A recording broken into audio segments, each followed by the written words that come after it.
Você vê um grupo de aventureiros cercando um simples goblin, uma maga, uma arqueira, um ladrão, um tanque, um guerreiro e um clérigo. O grupo clássico de fantasia, perfeitamente equilibrado, prontos para enfrentar qualquer ameaça. Se fosse um anime comum, essa cena terminaria em segundos, mas Gringor Fantasy não é um anime comum. O guerreiro avança, gritando feito um idiota, revelando a posição do grupo. A arqueira erra um disparo que parecia ser fácil. O ladrão, impulsivo, rompe a formação e corre para a linha de frente. Ele deveria estar atrás, mas naquele ponto tudo já está errado. O Goblin, acuado, luta pela própria vida. Aproveita o terreno lamacento e se esquiva, resiste. A maga erra o feitiço. O tanque, só agora que vai para a linha de frente. E quando o guerreiro finalmente ataca, o Goblin sangra. E agora, com o Goblin ferido e sangrando, você começa a pensar que finalmente a batalha vai acabar. Mas não, o monstro começa a gritar desesperado, chorando, implorando pela sua vida, com medo. E você, assim como todos os personagens daquele grupo, sente o peso daquela batalha. Que diferente de outros animes de fantasia e isekai, que os monstros são quase que bichos genéricos e sem alma apenas existindo, aqui não. Aqui os monstros têm vida e são inteligentes. Eles têm medo e querem sobreviver, assim como qualquer deslize poderia significar a perda da vida de algum membro daquele grupo, mesmo contra um oponente simples como esse. E no desespero, o Goblin acerta a adaga no ladrão do grupo, que revida por instinto e golpeia para se salvar. Em seguida, o guerreiro termina o serviço, desferindo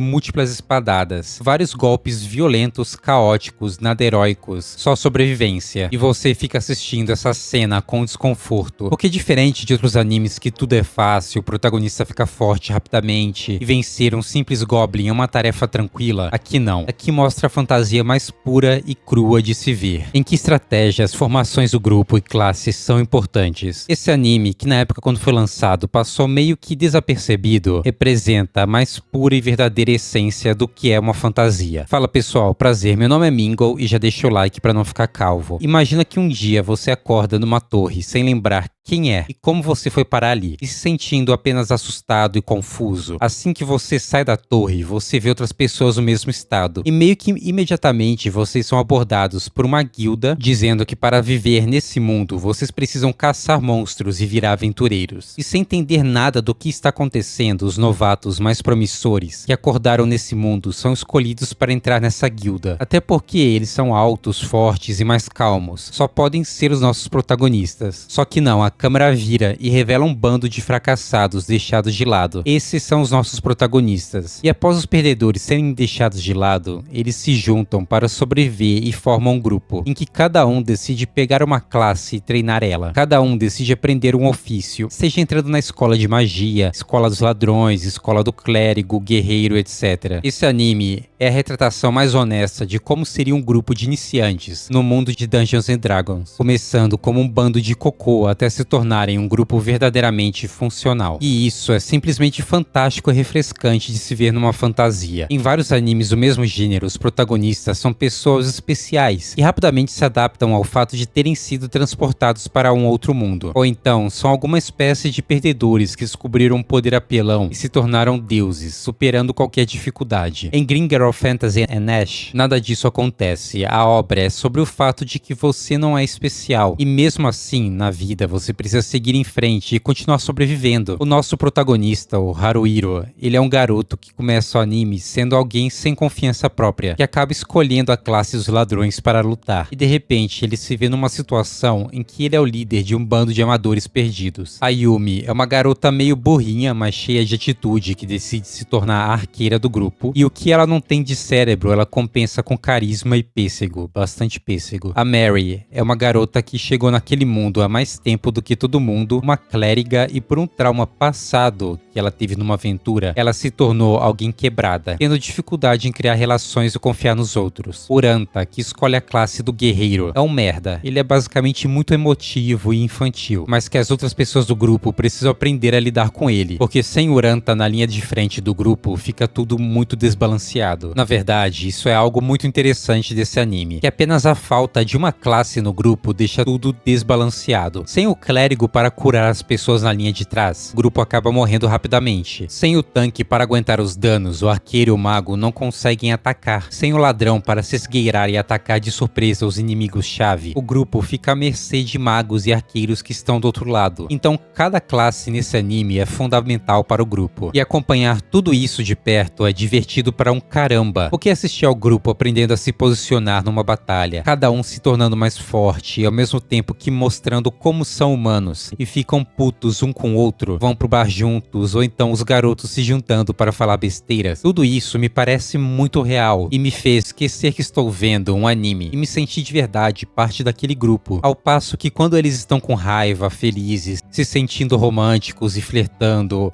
ou então estão se sentindo com medo e perdidos, ansiosos, tudo aquilo acaba se transferindo para quem estiver assistindo, fazendo parecer que você está com um grupo de amigos vivendo uma vida de liberdade e fantasia. E o fato de que nesse mundo os erros são penalizados torna tudo ainda mais real. Não querendo dar muitos spoilers aqui, mas metade do grupo vai acabar morrendo. Metade desses jovens cheios de sonhos e esforçados vão acabar rodando. E quando isso acontece, a obra te quebra de uma forma que, mesmo eu já recebendo um pequeno spoiler de quem iria de F, eu me emocionei quando isso aconteceu de fato. Fazia muito tempo que eu não me emocionava com anime. E o fato de que os personagens morrem torna cada batalha pesada e tensa de assistir. E às vezes os menores erros são os que causam o maior efeito borboleta. Como por exemplo, o clérigo gastando à toa seu poder de cura com ferimentos menores e irrelevantes pro grupo. E quando alguém realmente se fere gravemente, ele não pode mais curar essa pessoa, porque já gastou toda a sua magia curando ferimentos leves. Ou então, alguém esqueceu de dar um buff em tal personagem. Ou então, um posicionamento errado numa luta. Tudo isso são erros simples, mas que acabam sendo penalizados nas batalhas. Porque assim como a vida real, nessa fantasia, as escolhas também têm consequências. E lidar com elas é muito difícil. Porque aqui nesse anime, na medida que um personagem erra no campo de batalha, ele não volta com vida. E o anime acaba balanceando muito bem esse aspecto de tensão máxima nas batalhas, com outros momentos de calma, desenvolvimento de personagens, desenvolvimento do mundo, e como apesar de ser perigoso, te deixar ansioso, esse mundo ele é lindo e de tirar o fôlego. E como a arte dos cenários parece uma pintura de tinta guache, algo vívido que te transporta para o ambiente. Quando eles entram na mata, parece que você sente o cheiro das folhas, o sol na sua pele. Quando eles estão na cidade ou na taverna, você também é transportado para esse ambiente e sente o gosto da bebida que estão tomando. E é isso que é uma fantasia de verdade. Eu vou fazer uma confissão. Fantasia foi um dos meus gêneros favoritos literários por muito tempo. Eu já gastei muito dinheiro comprando livros de fantasia em inglês para colocar na minha estante, porque muitas obras de fantasia não são traduzidas para o português. Eu sou o trouxa que comprou 14 volumes de The Wheel of Time porque eu queria ver a transformação de jovens camponeses até virarem senhores da guerra. E o que muitos animes de fantasia e isekai erram é que eles não te transportam para um lugar novo, não te apresentam um mundo novo, personagens carismáticos, sistemas de magias interessantes, novos povos e culturas que te fazem de fato viciar naquele mundo. A grande maioria dos animes de fantasia e isekai são apenas lixo genérico, essa é a verdade, com elementos de harém e sistema de poder com tela de videogame. E Gringer of Fantasy and Ash foi surpreendente porque eu queria mais. Eu queria mais desse mundo melancólico e perigoso. Eu queria mais desses personagens imperfeitos que vão se tornando fortes. Eu queria mais dessa dor de ter perdido alguém e ter de se levantar e seguir em frente. Eu queria mais dessas batalhas com magias e estratégias desse grupo. Eu simplesmente queria mais desse mundo quando eu acabei de ver o anime. E isso só prova como essa obra é especial, realista e diferente de tudo. E o fato de que os monstros não são apenas NPCs para gerar experiência aos protagonistas torna tudo ainda mais especial. Você vê que existem vilas de monstros com organizações e suas próprias leis. Na verdade,